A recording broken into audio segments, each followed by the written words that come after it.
Alright battlers, welcome back to a brand new Go Battle League video. This is my first set of Ultra League battles. I go 5-0 with Venusaur, Kangaskhan, and Steelix. Shout out to Season 1 Ace KMomma for recommending Venusaur in the lead. Shout out to HeroVange for recommending Kangaskhan as a core breaker. And shout out to JimmaBanks for picking Steelix.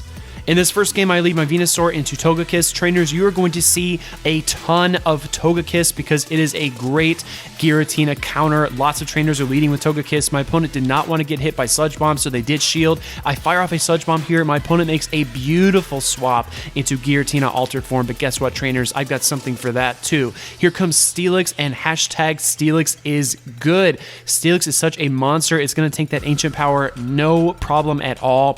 Giratina origin form does have some play against Steelix because of its Shadow Ball, but Giratina Altered, this one with the forelegs, can do nothing to Steelix. Look at that, trainers. It eats those Dragon Claws and Ancient Powers, no problem at all. You don't need to spend any shields on your Steelix in this matchup.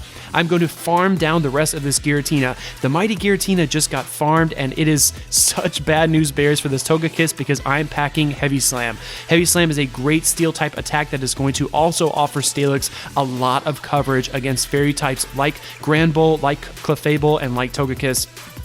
In comes this Snorlax here, and I go for Crunch. So the optimal move here is Heavy Slam as it does slightly more damage, but Crunch was just easier. Because my opponent switched, I'm comfortable bringing in my Kangaskhan. Shout out to HeroVange for recommending Kangaskhan. Kangaskhan does really well at breaking the core of Registeel and Giratina because a boosted Outrage, if you fire off a Power Punch to boost your attack and then fire off an Outrage, it does over 160 damage to a Giratina. It destroys the Dragon types. In comes this Togekiss, and I'm going to tank this Ancient Power, no problem.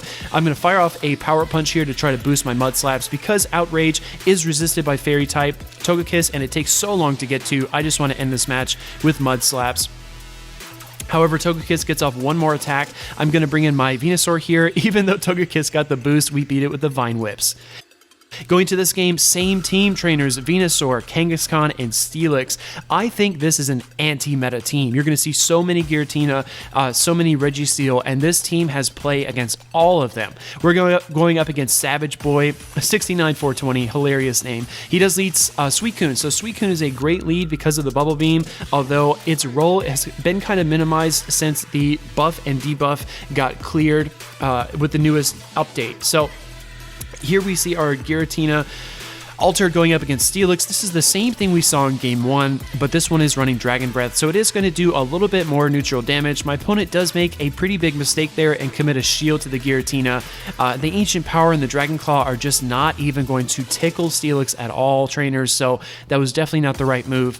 Now, this team is anti-meta, but I want to express that it was not cheap. So this Steelix here is a rank 2 Steelix. I think it's 98% perfect. It maxed out at 2408, but it is lucky, so I spent at least 100,000 dust, and then you have to spend 75 to double move it.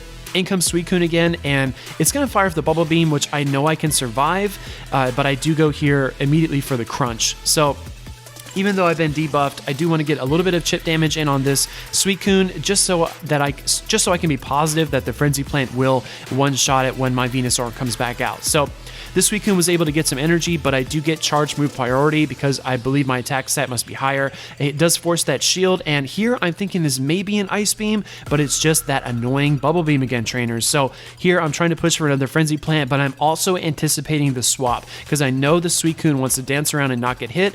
There goes the switch, and out comes Blissey. Blissey is a headache to deal with, trainers. It is such a nuisance. This thing does not go away, and it takes forever to get to its charge moves. As you can tell, this one is running Pound, and Pound, it actually got to this charge move pretty quickly, but in a previous match I played, it just takes so long to do it. I actually practiced against Blissey with some friends before Ultra League was introduced. So we're going to fire off our Mud Slaps here and try to boost our Mud Slaps as much as possible. I've got a boatload of energy here, so I go for another power-up punch, and my Mud Slap has to be doing more damage now. I mean, come on, this is insanity. So whatever attack this is, I think I can tank it. It's a Hyper Beam though, so my Kangaskhan is really hurt, but in comes Suicune. Suicune is going to catch that Outrage. It's been double boosted, and it is more than enough. We get to 1 second on the battle timer, and we fire off the Sludge Bomb here to take down the Blissey. Going to this game, trainers, same team, Venusaur, Kangaskhan, Anti-Meta Steelix. We are playing against the same opponent. Let's see if my opponent changes things up. Here we go with our Suicune lead again, expecting the swap here, and here comes Cresselia. This Cresselia is running Psycho Cut. And at this point, trainers, this match is going to play out very similarly to what we saw in the first game against this trainer. Future Sight, again, does not really hurt Steelix at all. I'm going to fire off the Crunch here, and here is a principal difference. Crunch does get shielded, but as you'll see in a second, trainers, when I land this Crunch here, Crunch is not going to do a whole lot of damage. It is super effective, but Cresselia is so tanky. It's one of the tankiest Pokemon. Definitely next to Lugia, one of the tankiest psychic types in the game. He actually gets to another charge move, and I'm going to spend a shield here on Steelix because I don't want to lose switch priority, and the Psycho Cut is going to charge so quickly. In comes Suicune. And again, Suicune dancing around, trying to land Bubble Beams. This time I go straight for the Frenzy Plant here, trying to catch the Suicune off guard. It does shield it, and here I'm trying to get to another Frenzy Plant, and whatever the attack this is, even if it's an Ice Beam, I think I can tank it, so I allow it through. I'm going to charge up 2 Snarls worth, because I know it takes, 3 or 4 Snarls to get to Bubble Beam, and I just wanted to get a little extra energy because Snarl doesn't do much damage at all. So we're able to fire with the Frenzy Plant there. In comes Cresselia again, and Venusaur still, trainers, is going to hit like a truck with its Frenzy Plant. Cresselia is going to fire off a charge move, but I swap into Steelix to catch this Future Sight. A couple of Dragon Tails here. Out comes Snorlax. So my opponent did run the same team as before, with the exception of swapping out his Giratina for Cresselia. But as you can tell, trainers, my team worked all the same. In this situation, I'm really concerned about an Earthquake. I think Kangaskhan can tank it. I haven't run the Sims, but I don't want to get hit by an Earthquake regardless.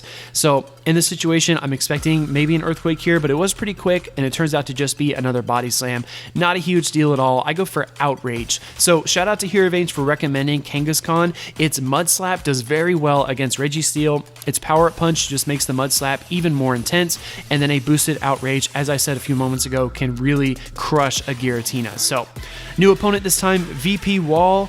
VP Wall is going to decide to lead with his Grand Bull. So again, the Venusaur lead is paying off big, trainers. We're not seeing that many flying types in the lead in Ultra League. Here comes Registeel, and this is what you've been waiting for, trainers.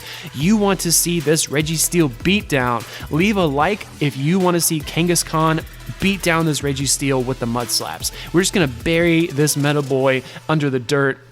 We fire off that Power Up Punch, which does get blocked. Not a huge deal at all. In comes another attack, and I'm worried that this is a Focus Blast, so I do decide to shield, but it's just another stinking Flash Cannon. So that wasn't the best move by us. We are out of shields. My opponent only has 1 shield. Trying to get to another Power Up Punch here, and guess what, trainers? In comes a Focus Blast, but Kangaskhan still survives. At this point, I'm trying to push for the Outrage, and we don't get there. We get charmed down by Grand Bull, but not a huge deal at all, trainers, because we have 2 counters for the Fairy type Grand Bull. Right here, I made a huge mistake, and I forgot about Close Combat. But Steelix is good, trainers. We take that Close Combat. In comes this Swampert. I have energy from before, so that Frenzy Plant does get shielded, but here we go with another Frenzy Plant. Before the Hydro Cannon, before the Earthquake, before the Sludge Wave, we take down Swampert. In comes Grand Bull, and this is easy peasy, trainers. We fire off the Sludge Bomb to bring down the Fairy type Grand Bull. In this last game, trainers, I actually brought Giratina, so this was before I committed to the Venusaur, Kangaskhan, Steelix lineup. Please forgive me, but I thought this match was still important to show because it is a wonderful match. Here we go with Lucario in the lead. So fighting types in the lead in Great League worked really well because you ran into a lot of Bastiodon leads, a lot of tanks. And this Lucario is a great fighting type because it does offer some protection against Giratina with Shadow Ball. I'm going to put a lot of pressure on it here, though, with the Frenzy Plants. I'm expecting another Power Up Punch, and it is. He makes a beautiful swap into Armored Mewtwo. One of my favorite Pokemon in Ultra League. I remember I did a lucky trade with a local trainer, and I gave him a shiny Groudon so that I could get a lucky Armored Mewtwo, and he thought I was an idiot. Ryan, if you're watching this, yeah, I'm still pretty happy with the trade, man, to be honest, because I have a lucky Armored Mewtwo for the Ultra League, and I cannot wait to do a feature video on it. It's such a monster, and it looks so freaking cool. In comes Steelix, trainers, and the tables have turned. I'm facing off against the same Pokemon that's been walling me all day long, or that I've been using to wall my opponents all day long. And here, trainers, I'm essentially just fishing for the boost. My opponent does not allow me to do that. In comes Kangaskhan, and even though the Steelix is part ground, Kangaskhan is still going to do great work against it. I do decide to shield that Crunch, which wasn't completely necessary. And then in comes Lucario, but remember, trainers, Lucario being part steel is going to get buried under these Mud Slaps. Here comes an attack from the Lucario. Worried it might be a Shadow Ball. I do shield, but it's not.